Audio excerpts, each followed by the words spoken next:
Hi കൂട്ടുകാരെ, ഇന്നത്തെ വീഡിയോയിൽ നമുക്ക് ഇന്ന് നടന്ന 10th ലെവൽ കോമൺ പ്രിലിമിനറി എക്സാമിനേഷൻ്റെ ക്വസ്റ്റ്യൻ പേപ്പർ കോഡ് എ ആണ് നമ്മൾ നോക്കുന്നത്. അപ്പോൾ ഒന്നാമത്തെ ചോദ്യം, വൈകുണ്ഠസ്വാമികളെ സംബന്ധിച്ചുള്ള താഴെ പറയുന്ന പ്രസ്താവനകളിൽ ശരിയായവ കണ്ടെത്തുക. ഇവിടെ 4 പ്രസ്താവനകൾ കൊടുത്തിട്ടുണ്ട്. ഇതിൽ ശരിയായിട്ടുള്ളത് ഓപ്ഷൻ ബി ആണ്. രണ്ടാമത്തതും മൂന്നാമത്തതും നാലാമത്തതുമായ പ്രസ്താവനകളാണ് ശരിയായിട്ട് വരുന്നത്. അടുത്ത ചോദ്യം, വയനാട്ടിൽ ബ്രിട്ടീഷുകാർക്കെതിരായി നടന്ന കുറിച്യ കലാപത്തെപ്പറ്റി താഴെ പറയുന്നവയിൽ തെറ്റായ പ്രസ്താവന ഏത്? ഓപ്ഷൻ സി ആണ് ആൻസർ. 2ഉം 3ഉം പ്രസ്താവനകളാണ് തെറ്റായിട്ട് വരുന്നത്. അടുത്ത ചോദ്യം, 2024 സാഹിത്യത്തിനുള്ള നോബൽ സമ്മാനം ലഭിച്ച ഹാൻഗാങ്ങിനെ കുറിച്ചുള്ള താഴെ കൊടുത്ത പ്രസ്താവനകൾ ശരിയായത് ഏത്? ആൻസർ ഡി ആണ് ഉത്തരം. എല്ലാം ശരിയാണ്. കൊടുത്തിരിക്കുന്ന എല്ലാ പ്രസ്താവനകളും ശരിയാണ്. അടുത്ത ചോദ്യം, താഴെ പറയുന്നവയിൽ ശരിയായ ജോഡി കണ്ടെത്തുക.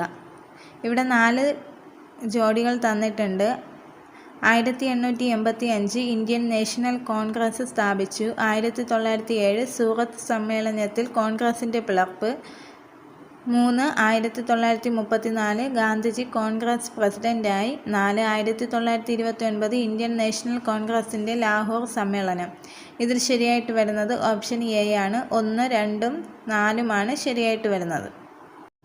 അടുത്ത ചോദ്യം, 2024 നടന്ന ബ്രിക്സ് ഉച്ചകോടിയുമായി ബന്ധപ്പെട്ട് താഴെ കൊടുത്തിരിക്കുന്ന പ്രസ്താവനകൾ ശരിയായത് ഏത്? ഇവിടെ 4 പ്രസ്താവനകൾ കൊടുത്തിട്ടുണ്ട്. ഉത്തരം ഡി ആണ്. 1ഉം 4ഉമാണ് ശരിയായിട്ട് വരുന്നത്. അടുത്ത ചോദ്യം, താഴെ കൊടുത്തിരിക്കുന്നതിൽ നിന്നും ISROയുമായി ബന്ധപ്പെട്ട് ശരിയായ പ്രസ്താവന കണ്ടെത്തുക. ഇവിടെ 4 പ്രസ്താവനകൾ കൊടുത്തിട്ടുണ്ട്. ആൻസർ ബി ആണ് ശരിയായിട്ട് വരുന്നത്. 3ഉം 4ഉമാണ് ശരിയായ പ്രസ്താവനകൾ. അടുത്ത ചോദ്യം, സ്വാതന്ത്ര്യ സമരകാലത്ത് മലബാറിൽ പ്രസിദ്ധീകരിച്ച അൽ അമീൻ പത്രവുമായി ബന്ധപ്പെട്ട് താഴെ കൊടുത്തിരിക്കുന്ന പ്രസ്താവനകൾ ശരിയായത് ഏത്? ഇവിടെ 4 പ്രസ്താവനകൾ കൊടുത്തിട്ടുണ്ട്. ഇതിൽ ഉത്തരം വരുന്നത് എ ആണ്. 1ഉം 2ഉം 3ഉമാണ് ശരിയായിട്ട് വരുന്ന പ്രസ്താവനകൾ. അടുത്ത ചോദ്യം, താഴെ കൊടുത്തിരിക്കുന്നവയിൽ തെറ്റായ ജോഡി കണ്ടെത്തുക. ആൻസർ ഡി ആണ് വരുന്നത്. ഓടക്കുഴൽ അവാർഡ് ഡി വിനയചന്ദ്രൻ. അടുത്ത ചോദ്യം, താഴെ കൊടുത്തിരിക്കുന്ന സംഭവങ്ങളുടെ ശരിയായ കാലഗണന ക്രമം ഏത്? ഓപ്ഷൻ എ ആണ് ആൻസറായിട്ട് വരുന്നത്. മലബാർ കലാപം, അത് കഴിഞ്ഞ് ക്ഷേത്ര പ്രവേശന വിളംബരം, അത് കഴിഞ്ഞ് ജവഹർലാൽ നെഹ്റുവിൻ്റെ മരണം, അത് കഴിഞ്ഞ് അതിർത്തി ഗാന്ധിയുടെ മരണം. ഇതാണ് ശരിയായിട്ട് വരുന്നത്. അടുത്ത ചോദ്യം, കൊച്ചി മെട്രോയുമായി ബന്ധപ്പെട്ട് താഴെ കൊടുത്ത പ്രസ്താവനകൾ ശരിയായത് ഏത്? ഇവിടെ 4 പ്രസ്താവനകൾ കൊടുത്തിട്ടുണ്ട്. ഓപ്ഷൻ സി ആണ് ഉത്തരമായിട്ട് വരുന്നത്. 1, 2ഉം 3ഉം അതാണ് ശരിയായ പ്രസ്താവനകൾ. അടുത്ത ചോദ്യം, കിബുൾ ലാം ജാവോ ദേശീയ ഉദ്യാനം സ്ഥിതി ചെയ്യുന്ന സംസ്ഥാനം ഏത്? ഓപ്ഷൻ എ ആണ് ആൻസർ. മണിപ്പൂർ. അടുത്ത ചോദ്യം, നഗര ഗാർഹിക അവശിഷ്ടങ്ങളിൽ നിന്നും വൈദ്യുതി ഉൽപ്പാദിപ്പിക്കുന്ന ഇന്ത്യയിലെ ആദ്യത്തെ അർബൻ വേസ്റ്റ് മാനേജ്മെൻറ്റ് സംവിധാനം നടപ്പിലാക്കിയ നഗരം? ഓപ്ഷൻ എ ആണ് ആൻസർ. അഹമ്മദാബാദ്. അടുത്ത ചോദ്യം, ജൂൺ മാസത്തിൽ തുടങ്ങി സെപ്റ്റംബർ മാസം വരെ നീണ്ടു നിൽക്കുന്ന ഇന്ത്യയിലെ കാർഷിക കാലം? ഓപ്ഷൻ ഡി ആണ് ആൻസർ. ഖാരിഫ്. അടുത്ത ചോദ്യം, അവശിഷ്ട പർവ്വതങ്ങൾക്ക് ഉദാഹരണം ഏതാണ്? ഓപ്ഷൻ എ ആണ് ആൻസറായിട്ട് വരുന്നത്. ആരവല്ലി. അടുത്ത ചോദ്യം, ക്രിസ്റ്റലൈൻ കായാന്തരിക ശിലകളിൽ നിന്നും ഘാതനഫലമായി ഉണ്ടാകുന്ന മണ്ണിനം ഏത്? ഓപ്ഷൻ ബി ആണ് ആൻസർ. ചുവപ്പ് മണ്ണ്. അടുത്ത ചോദ്യം, ഇലക്ട്രിക്കൽ കേബിൾ, ഇലക്ട്രോണിക്, രാസവ്യവസായങ്ങളിൽ ഉപയോഗിക്കുന്ന കോപ്പർ നിക്ഷേപം അല്ലെങ്കിൽ ചെമ്പ് കൂടുതലായി കണ്ടുവരുന്ന സംസ്ഥാനം ഏത്? ഓപ്ഷൻ ബി ആണ് ആൻസർ. മധ്യപ്രദേശ്. അടുത്ത ചോദ്യം, കൽക്കരിയുടെ ഉന്നതമായ വകഭേദം ഏതാണ്? ഓപ്ഷൻ ഡി ആണ് ആൻസർ. ആന്ത്രസൈറ്റ്.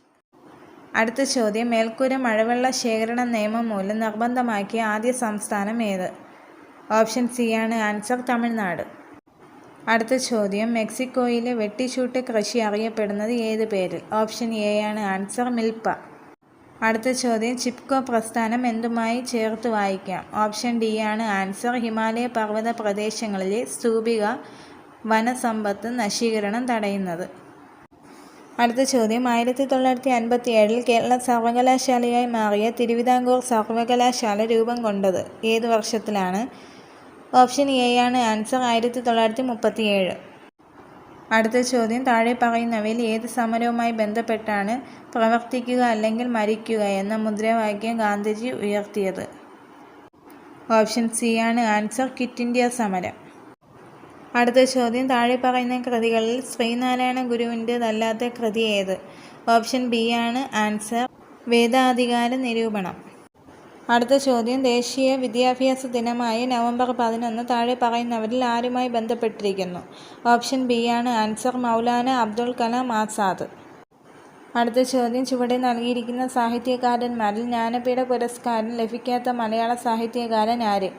ഓപ്ഷൻ സി ആണ് ആൻസർ. ഒളപ്പമണ്ണ സുബ്രഹ്മണ്യൻ നമ്പൂതിരി.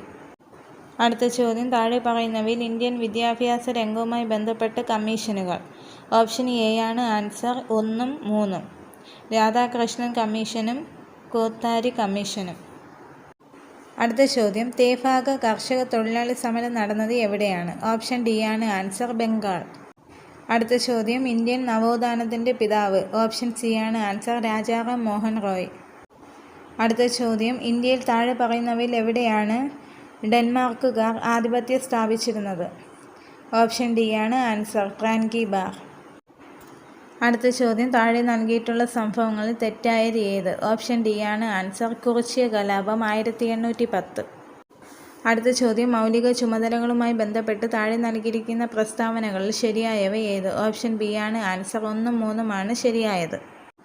അടുത്ത ചോദ്യം, ഇന്ത്യയുടെ ദേശീയ ഗീതവുമായി ബന്ധപ്പെട്ട് താഴെ നൽകിയിരിക്കുന്നവയിൽ ശരിയായവ ഏത്? ഓപ്ഷൻ ഡി ആണ് ആൻസർ. 1ഉം 3ഉം ആണ് ശരിയായത്. അടുത്ത ചോദ്യം, ദേശീയ മനുഷ്യാവകാശ കമ്മീഷനെ കുറിച്ച് ശരിയായവ ഏത്? ഓപ്ഷൻ ബി ആണ് ആൻസർ. 1ഉം 2ഉം 4ഉം പ്രസ്താവനകളാണ് ശരിയായത്. അടുത്ത ചോദ്യം, 2024 കേരള പ്രഭ പുരസ്കാരത്തിന് അർഹരായവർ ആര്? ഓപ്ഷൻ സി ആണ് ആൻസർ. എസ് സോമനാഥും ഭുവനേശ്വരിയും. അടുത്ത ചോദ്യം, ഇന്ത്യൻ ഭരണഘടന 25 മുതൽ 28 വരെയുള്ള വകുപ്പുകളിൽ ഉറപ്പു നൽകുന്ന മതസ്വാതന്ത്ര്യത്തിൽ പെടാത്തത്? ഓപ്ഷൻ ഡി ആണ് ആൻസർ. 4 മാത്രം. അടുത്ത ചോദ്യം, 2024 ബ്രിക്സ് സമ്മേളനം നടന്നത് എവിടെ? ഓപ്ഷൻ എ ആണ് ആൻസർ. റഷ്യ. അടുത്ത ചോദ്യം, കുറിച്യ ലഹളയുമായി ബന്ധപ്പെട്ട ശരിയായ പ്രസ്താവനകൾ ഏത്? ഇവിടെ 4 പ്രസ്താവനകൾ കൊടുത്തിട്ടുണ്ട്. ശരിയായി വരുന്നത് ഓപ്ഷൻ സി ആണ്. 1ഉം 3ഉം 4ഉം പ്രസ്താവനകളാണ് ശരിയായിട്ട് വരുന്നത്. അടുത്ത ചോദ്യം, കേരളത്തിലെ ആദ്യത്തെ വനിതാ മാസിക ഏതാണ്? ഓപ്ഷൻ സി ആണ് ആൻസർ. കേരളീയ സുഗുണ ബോധിനി. അടുത്ത ചോദ്യം, വിവരാവകാശ കമ്മീഷനുമായി ബന്ധപ്പെട്ട വസ്തുതകളിൽ ശരിയായവ ഏത്? ഇവിടെ 3 വസ്തുതകൾ കൊടുത്തിട്ടുണ്ട്. ഇതിൽ ശരിയായി വരുന്നത് ഓപ്ഷൻ സി ആണ്. 1ഉം 2ഉം 3ഉം പ്രസ്താവനകൾ, അതായത് തന്നിരിക്കുന്ന എല്ലാം ശരിയാണ്. അടുത്ത ചോദ്യം, 2024 ഉപതെരഞ്ഞെടുപ്പ് നടക്കുന്ന നിയമസഭാ മണ്ഡലങ്ങൾ ഏത്? ഓപ്ഷൻ ഡി ആണ് ആൻസർ. പാലക്കാട്, ചേലക്കര. അടുത്ത ചോദ്യം, കേരളത്തിൽ പടിഞ്ഞാറോട്ട് ഒഴുകുന്ന നദികളുടെ എണ്ണം എത്ര? ഓപ്ഷൻ എ ആണ് ആൻസർ. 41. അടുത്ത ചോദ്യം, 2 സംസ്ഥാനങ്ങളുമായി അതിർത്തി പങ്കിടുന്ന കേരളത്തിലെ ഏക ജില്ല ഏതാണ്? ഓപ്ഷൻ ഡി ആണ് ആൻസർ. വയനാട്. അടുത്ത ചോദ്യം, കേരളത്തിലെ ആദ്യത്തെ ജലവൈദ്യുത പദ്ധതി ഏതാണ്? ഓപ്ഷൻ ബി ആണ് ആൻസർ. പള്ളിവാസൽ.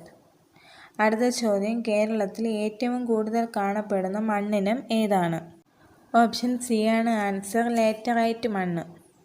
അടുത്ത ചോദ്യം, റെഡ് ഡേറ്റ ബുക്കിൽ ഇടം നേടിയ കേരളത്തിലെ വന്യജീവി സങ്കേതം ഏത്? ഓപ്ഷൻ എ ആണ് ആൻസർ. പറമ്പിക്കുളം. അടുത്ത ചോദ്യം, ആത്മവിദ്യാ സംഘം സ്ഥാപിച്ചത് ആര്? ആൻസർ ഡി ആണ്. വാഗ്ഭടാനന്ദൻ. അടുത്ത ചോദ്യം, കേരളത്തിൽ ആകെയുള്ള ലോക്സഭാ സീറ്റുകൾ എത്ര? ആൻസർ എ ആണ്. 20. അടുത്ത ചോദ്യം, കേരള സംസ്ഥാന ജലവിഭാഗ വകുപ്പ് മന്ത്രി ആര്? ഓപ്ഷൻ ബി ആണ്. റോഷി അഗസ്റ്റിൻ. അടുത്ത ചോദ്യം, 1956 കേരളം രൂപീകരിക്കുമ്പോൾ എത്ര ജില്ലകൾ ഉണ്ടായിരുന്നു? ഓപ്ഷൻ എ ആണ് ആൻസർ. 5 ജില്ലകൾ.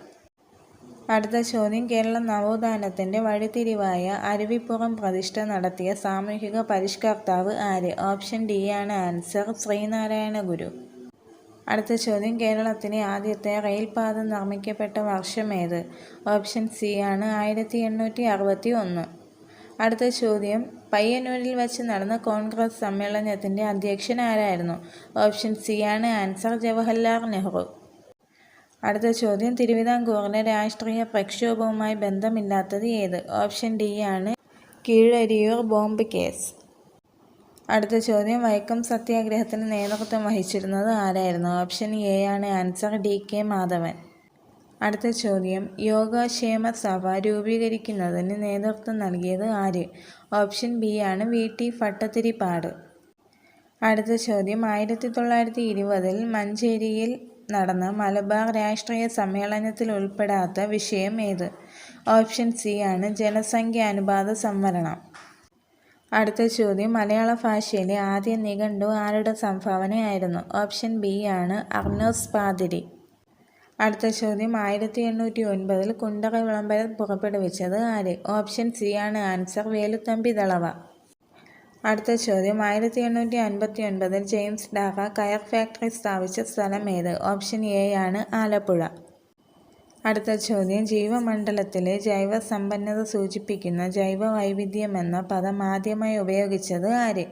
ഓപ്ഷൻ സി ആണ് ആൻസർ, വാൾട്ടർ ജി റോസൻ. അടുത്ത ചോദ്യം, അമ്മയുടെയും ഗർഭസ്ഥ ശിശുവിൻ്റെയും രക്തം കൂടി കലരാതെയുള്ള പദാർത്ഥ വിനിമയത്തിന് സഹായിക്കുന്ന ഭാഗം ഏത്?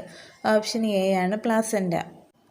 അടുത്ത ചോദ്യം, കോശഭിത്തിയുടെ എല്ലാ ഭാഗത്തും ഒരേപോലെ കട്ടി കൂടിയ തരം കോശങ്ങൾ ചേർന്ന കലയേത്? ഓപ്ഷൻ ഡി ആണ് സ്ക്ലീറൻ കൈമ. അടുത്ത ചോദ്യം, ചെറുകിടലിനകത്തെ പോഷക ആഗീകരണത്തിനുള്ള പ്രതല വിസ്തീർണം അനേകം മടങ്ങ് വർദ്ധിപ്പിക്കാൻ സഹായിക്കുന്ന ഭാഗം? ഓപ്ഷൻ ബി ആണ് വില്ലസുകൾ. അടുത്ത ചോദ്യം, വൃക്കയിലേക്ക് രക്തം കൊണ്ടുവരുന്ന കുഴൽ ഏതാണ്? ഓപ്ഷൻ സി ആണ് ആൻസർ, വൃക്കാധമനി. അടുത്ത ചോദ്യം, നേത്ര വൈകല്യങ്ങളുമായി ബന്ധപ്പെട്ട് ശരിയായ പ്രസ്താവനകൾ കണ്ടെത്തുക. ഇവിടെ 4 പ്രസ്താവനകൾ കൊടുത്തിട്ടുണ്ട്. ശരിയായി വരുന്നത് ഓപ്ഷൻ ബി ആണ്, അതായത് 3ഉം 4ഉം പ്രസ്താവനകളാണ് ശരിയായി വരുന്നത്. അടുത്ത ചോദ്യം, ന്യൂക്ലിയസ് ഇല്ലാത്ത ഏകകോശ ജീവികൾ ഉൾപ്പെടുന്ന വിഭാഗം? ഓപ്ഷൻ സി ആണ് മെനീറ. അടുത്ത ചോദ്യം, ഭീമാകാലത്തും ഏത് ഹോർമോണിൻ്റെ ഏറ്റക്കുറച്ചിലുമായി ബന്ധപ്പെട്ട അവസ്ഥയാണ്? ഓപ്ഷൻ ഡി ആണ് ആൻസർ, സെമാറ്റോട്രോപിൻ. അടുത്ത ചോദ്യം, കോശശ്വസനവുമായി ബന്ധപ്പെട്ട ശരിയായ പ്രസ്താവനകൾ കണ്ടെത്തുക. ഇവിടെ 4 പ്രസ്താവനകൾ കൊടുത്തിട്ടുണ്ട്. ഇതിൽ ഓപ്ഷൻ ഡി ആണ് ആൻസറായി വരുന്നത്, അതായത് 4 മാത്രമാണ് ശരി. അടുത്ത ചോദ്യം, ജനറേറ്ററിൽ നടക്കുന്ന ഊർജ പരിവർത്തനം ഏത്? ഓപ്ഷൻ എ ആണ് ആൻസർ, യാന്ത്രിക ഊർജം മാറി വൈദ്യുതോർജമാവുന്നു. അടുത്ത ചോദ്യം, ഒരു വസ്തുവിൻ്റെ പ്രവേഗം ഇരട്ടിയായാൽ ഗതികോർജം എന്താകും? ഓപ്ഷൻ ഡി ആണ് ആൻസർ, അതിൻ്റെ 4 മടങ്ങാകും. അടുത്ത ചോദ്യം, കൂട്ടത്തിൽ പെടാത്തത് ഏത്? ഇവിടെ പ്രവേഗം, ത്വരണം, വേഗം, സ്ഥാനാന്തരം 4 കൊടുത്തിട്ടുണ്ട്. ഓപ്ഷൻ സി ആണ് ആൻസറായിട്ട് വരുന്നത്, വേഗം. അടുത്ത ചോദ്യം, അന്തരീക്ഷമർദ്ദം അളക്കാൻ ഉപയോഗിക്കുന്ന ഉപകരണം ഏത്? ഓപ്ഷൻ ബി ആണ് ആൻസർ, ബാരോമീറ്റർ. അടുത്ത ചോദ്യം, ചില പ്രസ്താവനകൾ നൽകിയിരിക്കുന്നു. ഇവയിൽ JJ തോംസണുമായി ബന്ധപ്പെടാത്ത പ്രസ്താവന ഏത്? ഇവിടെ 4 പ്രസ്താവനകളിൽ ഓപ്ഷൻ ഡി ആണ് ആൻസറായിട്ട് വരുന്നത്, ന്യൂട്രോണിനെ കണ്ടെത്തി. അടുത്ത ചോദ്യം, റബ്ബറിൻ്റെ മോണോമർ ഏത്? ഓപ്ഷൻ ബി ആണ് ആൻസർ, ഐസോപ്രീൻ. അടുത്ത ചോദ്യം, ലീച്ചിങ് എന്ന സാന്ദ്രണ രീതി ഉപയോഗിക്കുന്നത് ഏത് ലോഹത്തിൻ്റെ അയിരിനാണ്? ഓപ്ഷൻ ഡി ആണ് ആൻസർ, അലുമിനിയം. അടുത്ത ചോദ്യം, ഒരേ മാസ് നമ്പരും വ്യത്യസ്ത ആറ്റോമിക നമ്പരുമുള്ള ആറ്റങ്ങളാണ് ഡാഷ്? ഓപ്ഷൻ എ ആണ് ആൻസർ, ഐസോബാറുകൾ. ഇന്നലെ നടന്ന എക്സാമിൽ നമ്മൾ 80 ക്വസ്റ്റ്യനാണ് ഇപ്പോൾ റെഫർ ചെയ്തിട്ടുള്ളത്. ഈ ഒരു ക്വസ്റ്റ്യൻ ആൻസറിൽ നിങ്ങൾക്ക് എന്തെങ്കിലും ഡൗട്ടുകൾ ഉണ്ടെന്നുണ്ടെങ്കിൽ നിങ്ങൾ കമൻ്റ് ഇടുക. അപ്പോൾ അടുത്തൊരു വീഡിയോ ആയിട്ട് നമുക്ക് പിന്നെയും കാണാം. Thank you.